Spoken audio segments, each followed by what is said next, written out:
Baik, selamat siang anak-anak. Oke, hari ini kita lanjut pertemuan untuk melanjutkan materi kita kemarin yang belum selesai ya, yaitu hak dan kewajiban sebagai anggota gereja.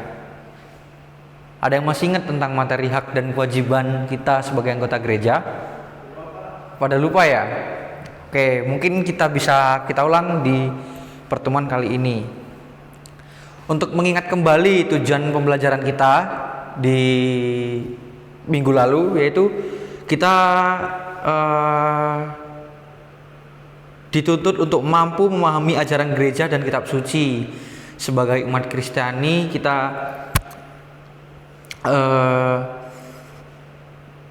memiliki kewajiban untuk mampu membangun sikap menghargai dan kewajiban dalam kehidupan kita sehari-hari, begitu ya. Lalu di sini anak-anak ada yang ingin ditanyakan tentang materi kita pada hari ini?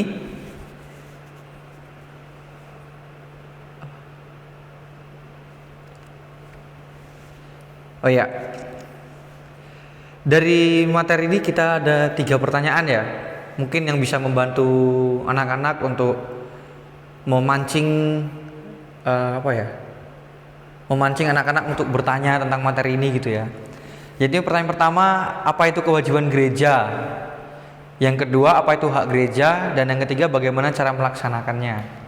Ada yang ingin bertanya? Oh ya, kamu boleh bertanya gimana? Oke. Apa itu kewajiban gereja ya? Benar-benar. Jawabannya benar.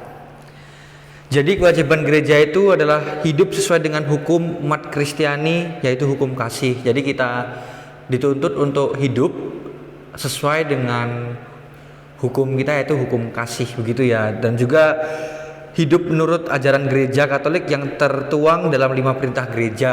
Jadi kita memiliki pedoman hidup di dalam 5 perintah gereja juga, dan juga meningkatkan hidup doa dan hidup moral, serta terlibat secara aktif dalam berbagai bidang karya gereja. Jadi kita dalam hidup kita dituntut untuk aktif dalam bidang karya gereja, seperti kita terjun langsung ke dalam aktivitas gereja dan sebagainya, begitu ya. Ada yang mau tanya lagi? Oh ya, boleh? Silahkan. Oke, baik, benar. Ingin Bapak perkuat lagi, hak gereja itu ya seperti hak dalam bidang liturgi, hak dalam bidang pewartaan, dan hak kebebasan. Jadi memiliki hak-haknya tersendiri, begitu ya.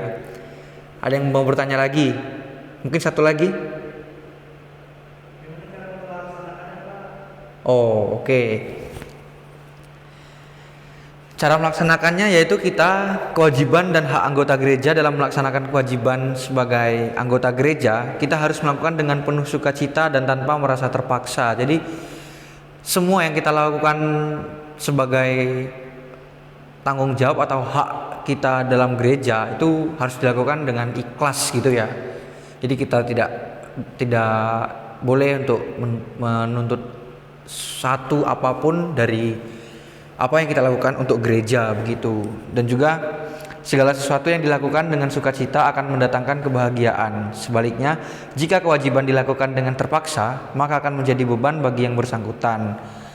Kewajiban harus dilihat sebagai panggilan Allah sendiri untuk melakukan yang terbaik bagi sesamanya. Demikian juga halnya ketika kita menerima hak sebagai anggota gereja, kita terima dengan penuh sukacita sehingga mendatangkan berkat bagi banyak orang. Jadi jika kita menerima sesuatu apapun hak dalam gereja, ya kita melakukannya harus secara ikhlas. Kita tidak boleh istilahnya mengharapkan pamrih, mengharapkan sesuatu atau mengharapkan tanda-tanda terima kasih untuk ke kita, itu jangan. Karena kalau kita melakukannya dengan secara ikhlas, kita akan mendapatkan gantinya nanti mungkin bukan mungkin kita akan mendapatkan gantinya nanti dari Tuhan, yaitu mungkin yang dibilang tadi,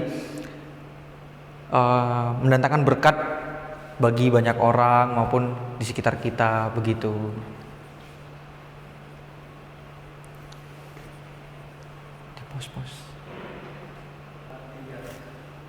Oke, baik, demikian pertemuan kita pada hari ini.